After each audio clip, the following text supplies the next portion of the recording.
We are in the zone, welcoming former Bills special teams ace and CBS broadcaster Steve Tasker. The Bills rope the Cowboys, but will they jolt the Jets? We'll get Tasker's take and break it all down. And I'm Brad Galber, and we've been taking your Twitter and Facebook questions all day long. We are in the zone.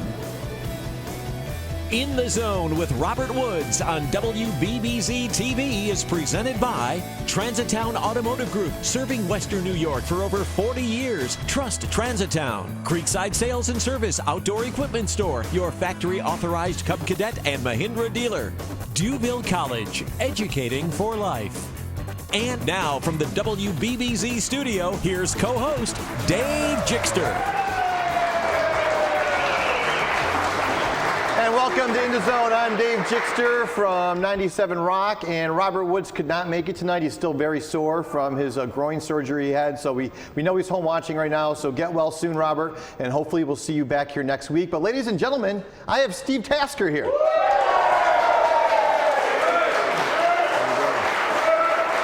Thank you so much for joining us, Steve. Yeah, it's quite the warm welcome. That's nice. Good to see you. Yeah. And we were in the green room, and I understand you're a grandfather now. Yeah, as a grandfather. Yeah, tomorrow will be a week. Yeah, we are stoked about it. Yeah, it's been awesome. Yeah, she's great. Rose Ray Tasker. It's been great. My son Deacon and his wife Cassie gave birth last Tuesday before Christmas. And it's a great Christmas present. So yeah, she's beautiful. Congratulations. Yeah, we're excited. Thanks. You're way too young to be a grandfather. Well, I don't know how old you have to be, but I know I have enough miles on me. So. Hey, let's talk football. Buffalo Bills, they are, as you know, out of the playoffs. Mm-hmm. And you were working a game yesterday, so you didn't have a chance to see them beat Dallas. But the team has not given up on Rex, and they showed a little fire yesterday. Yeah, I agree. Rex is an easy guy to play for, no question about it. But the change, I think it was surprising that, there has been some struggles defensively. The team seems to have taken a step back, and I think the fact that they overhauled the philosophy of the defense and wanted the guys to do some different things that they've been doing in the past has taken a lot longer to become second nature for these guys than we thought. And I think also, they were hamstrung by some injuries offensively that put a little too much pressure on that defense that was still in transition early in the season. And it was hard. It's hard to win games, but I think given more time and given some guys to start to embrace the philosophy a little bit defensively, there's no question this is going to be a much better defense, and they're in for much better days ahead. A lot of fans are down because the team just seemed inconsistent. They showed signs of brilliance one game, then the next week they'd come out flat. And then there's at least four games that they should have won where they outplayed the other team, right. And they lost by not like a player not making a big play, but by some coaching decisions and some other discrepancies. I mean, why does that happen in today's? Well, I think the thing is the league is very even. I mean, you got so many teams. There was at one point there were 21 teams that had losing records. I mean, it was unbelievable because it was hard to win games, and you had a lot of teams, and there's been a ton of teams this year that have won, let's say, records with last possession losses. Baltimore's a great example. They've lost 3 games on the last play of the game. They won 1 on the last play of the game. You got a lot of teams that are losing by 1 possession at the end of the game with the ball in their hand with a chance to win it. And when you get a season like that, it's easy particularly for Buffalo Bills fans to go out and say, if 1 play in this game, if 1 play in that game, if 2 plays in this game, if 1 play in this game, and you turn your whole season around, you turn into a team that's not only in the playoffs, but no question clinched 2 weeks ago to be in the playoffs. So they're in the same position that a ton of other teams are in around the National Football League, and you go back and point to just a handful of factors in the season that are tangible, like a ref's call, a challenge that went against you, a drop pass or a missed tackle, you name it. And your season is completely different, but that's the atmosphere with which we live in the NFL. Bills defense has been struggling this year. Will Mario Williams be back in a Buffalo Bills uniform next year? I'll tell you what, I think it's up to Mario. There's a chance he doesn't want to be here, and for whatever reason. I was going to say, why would that be? For whatever reason, maybe he doesn't like the philosophy. Maybe he sees the light at the end of the tunnel and doesn't like where it's headed, where this guy's headed, where this train's headed. There's no question if you're going to have a team you got to have all the guys on board. And there's no question Mario's been unhappy the way he doesn't like dropping into coverage unexpectedly. When you have a guy like Mario, guys do that. And Ndamukong Suh has done it in Miami. And although these are two teams that are struggling, teams ask their players to do that kind of thing because when you're a guy like Mario, a team offensively will say, listen, we got this guy and we're going to chip him or we're going to double team him with a chip, that kind of thing. So when Mario takes a step up and then drops out, they've got 3 blockers assigned to him. There's a lot of, and then when you send extra people the other side, there's just not enough people over there to get there. So you have to get there quick, and because you don't want Mario to try to drop into coverage for a long period of time. But that's what they ask great players to do. They ask great players to do a lot of different things, and they ask them to expand their skill set as well.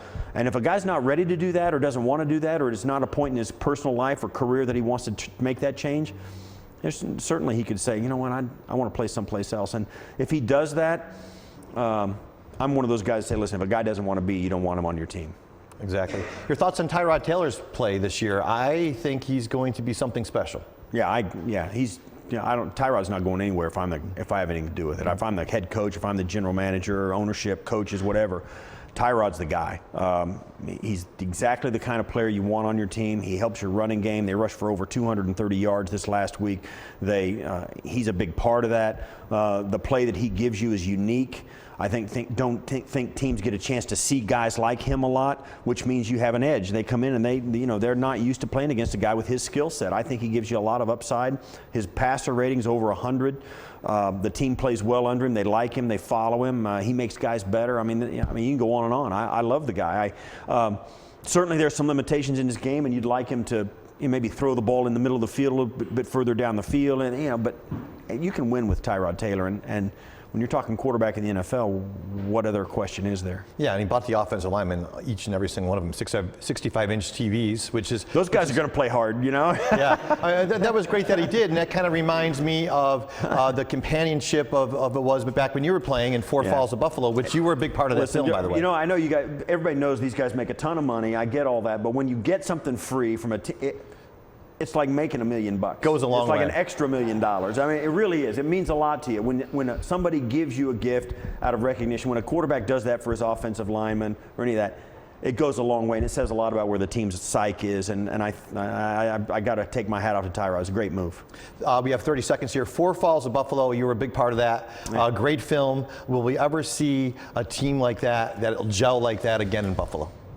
Well, probably not. Never say never, but it was a special group of guys, no question about it. And when you get a special group of guys together, big things happen that are above and beyond what you could possibly expect, and that's what that team was. It was great. We're going to take a short break, and when we come back, we're going to ask Steve Tasker about Bill Polian coming back to the Bills as a part-time general manager. We'll be right back.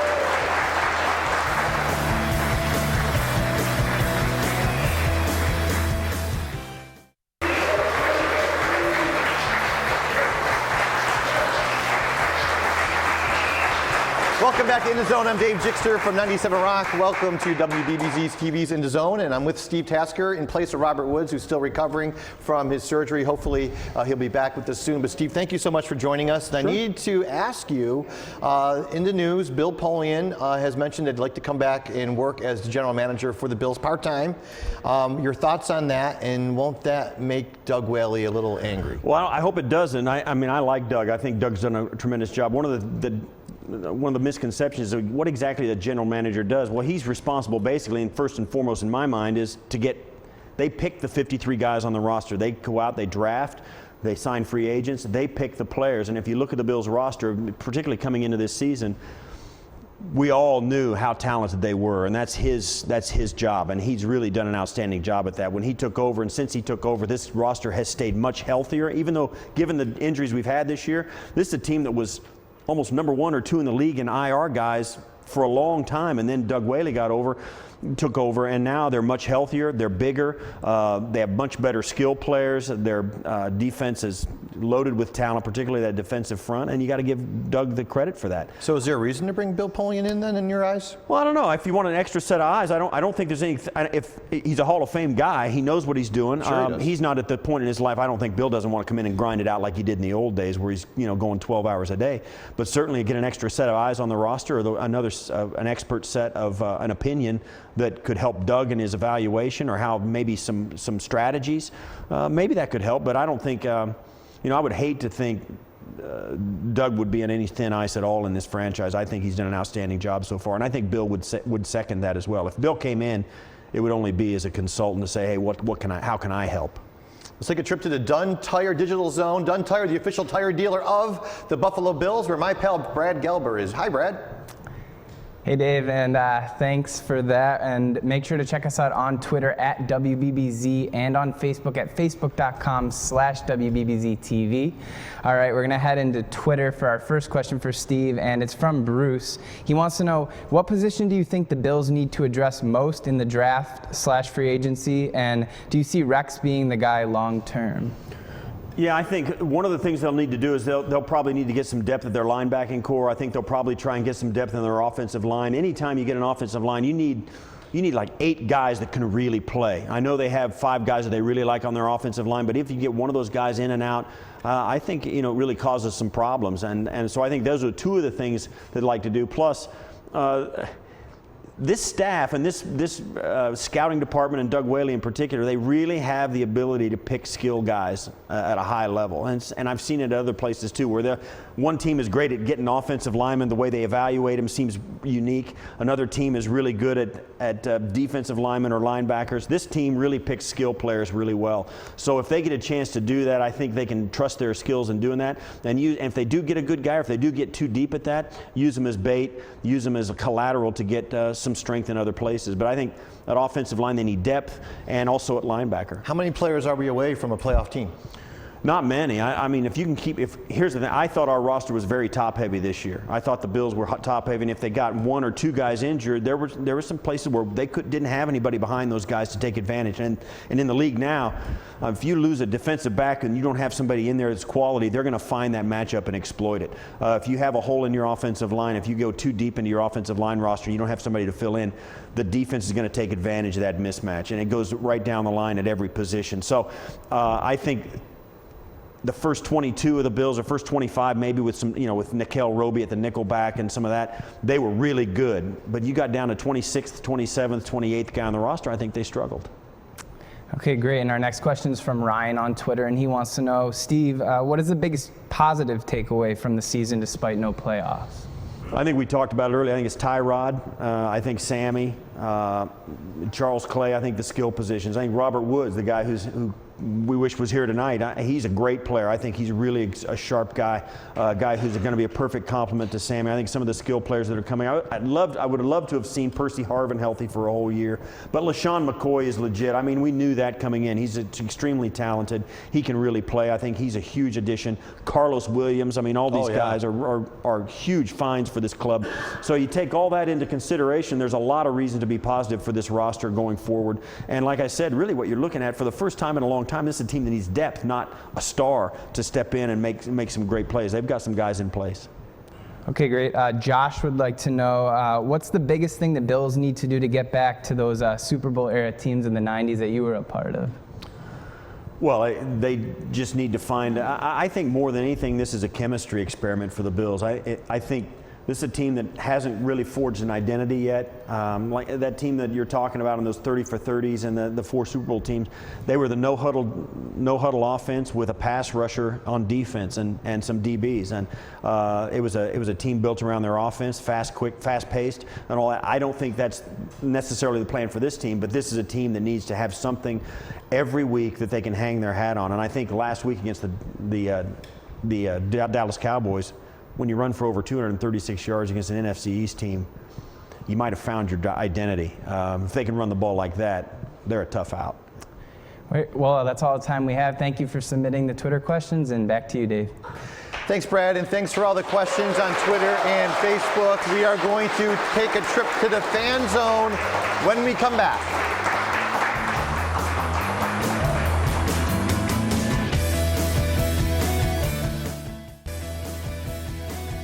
Connect in the Fan Zone, brought to you by Sports Obsession and the Galleria Mall. Welcome back. I'm Jixter from 97 Rock, and Brad Gelber is in the Fan Zone with some questions for Steve Tasker. Brad, take it away. Thanks, Dave. And one of our lucky studio audience members will win a $25 gift certificate to the Buffalo Roadhouse Grill. So, as always, a great prize. And we're going to head over to our first studio audience member now who has a question for Steve. What's your name and where are you from? Derek, I'm from Buffalo, New York. Steve, what was your feeling like a few years ago during the Super Bowl after the power outage when they sent it to you after the commercial break? Yeah, you were the star, man. Yeah, well, star is far from that. I was the only guy that actually could hear the IFB, which is the internal feedback. I knew what was happening in the trucks, and I was the only one with the live mics. So I was the guy who got the ball by proxy. I was the last guy standing. So it lasted probably about. It was the longest 120 seconds of my life trying to get back to commercial. But, 30 million people watching, and they. No, it was 106 million people watching. Yeah, and you could feel every one of the eyes, you know. So, yeah, it was a bad idea. In fact, I just went to the Superdome this last week, and I did the Jacksonville Jaguars at the New Orleans Saints. So it was the first time I'd been back to the Superdome since that Super Bowl, and it looks a lot nicer now, actually. So. It's brighter. The lights were on. Great. And our next question now, what's your name? Where are you from? I'm Zach, and I'm from East Bethany. And I want to know, who's your favorite person to broadcast a game with? The guys I like broadcasting were the ones I do it with now. I do it with Andrew Catalan, who, if some of you here in Buffalo know, he does the preseason games with me for the Buffalo Bills television network. And then Steve Berline is my partner as analyst in the thing. He was in the booth. He was a 17-year quarterback in the National Football League, played for, I don't know if I can list them all. He was the first quarterback ever in the history of the Jacksonville Jaguars, played for Carolina, played for the Raiders, played for Arizona, and he wears on the air a Super Bowl ring from Super Bowl 27 when she beat me. So, but he's a great guy, good friend of mine. Those are my favorite guys. We have a great crew that I'm working with now. Great, and our next audience member here has a special guest with them. So what's your name and where are you from? My name's Charlie. I'm from Orchard Park. And your guest? Dito Santana from Mexico City. Great, so we have a guest from Mexico here. Yeah, Mexico City. He comes up every year for a game, and he's here to see the Jets game this Sunday. Traveled a long ways. You have a question for Steve? Yeah, Steve, when are you going to make it into the Hall of Fame with the rest of your boys? You were the best special team player ever to walk on that field. We used to love watching you fly down that field. You would wipe guys out the second they caught those punts, and we loved watching you do it, Steve. Well, thanks. I appreciate that. That's nice. Yeah. Well, that's all the time we have, so we're going to send it back to you now, Dave. Thanks, Brad. Nice job out there. We are going to go outside and see if Steve Tasker can throw a football. We're going to go to the Gelber and O'Connell hot shot zone, and you'd be the only Bills alumni this year not to make it if you don't make it. Really? We'll be right back. Come on.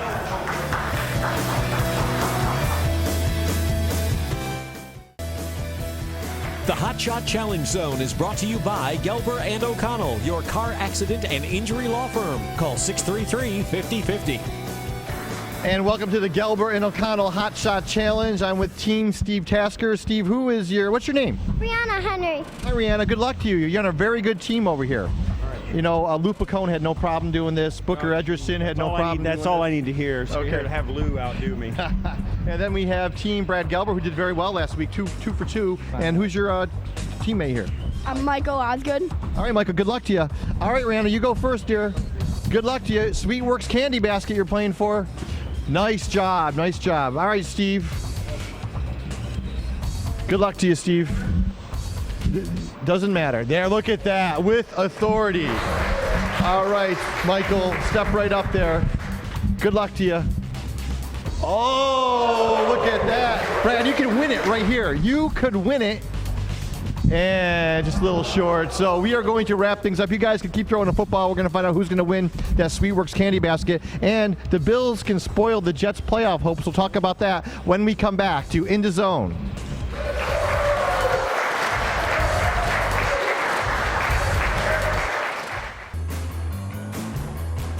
Get in the zone this winter with a snowblower from Creekside Sales and Service. Enter to win one now. Go to WBBZ.TV and click on the Creekside logo. One entry per person per family. Creekside Sales and Service is your factory authorized Cub Cadet and Mahindra dealer. South Transit Road, Lockport. And welcome back to In the Zone. By the way, you have one more week to register to win that snowblower. Go to WBBZ.TV, and good luck to you. And congratulations to Team Tasker, the winner of the Sweetworks Candy Basket. So, hey, the Bills have a big game here, especially in Rex's eyes, because the Jets have a chance to make the playoffs, and the Bills could be the spoilers there. What's the key for the Bills to beat the Jets? I know they did it earlier this year. Well, I think the one key is to take away what they do best, which is right now it's Ryan Fitzpatrick and two wide receivers who I can't think of right now. Yeah, and Decker and Marshall. So if they can do that, I think if they can limit those guys, I can force the Jets to try and beat them with the running game. I think they might have a shot at it. But anytime you can win the turnover battle as well, it's going to help them. What a slap in the face it would be for Rex if the Jets come in and make the playoffs without him being the head coach. Yeah, I mean that's something you don't want to see happen. But nevertheless, the Jets have put together a really nice season, and you got to tip your hat to them. They've put together some wins, won some games. I think they got Ryan Fitzpatrick, and they've got a chemistry going that I think could show some teams around the league a lot about. They've kind of banded together, so it's going to be interesting to see. Happy New Year to you and your family, your new granddaughter. Yeah. Happy New Year to you, Brad Gelber. Happy New Year to everybody. On behalf of Brad Gelber and myself, Dave Jixer, thank you so much for watching. We'll talk to you next week.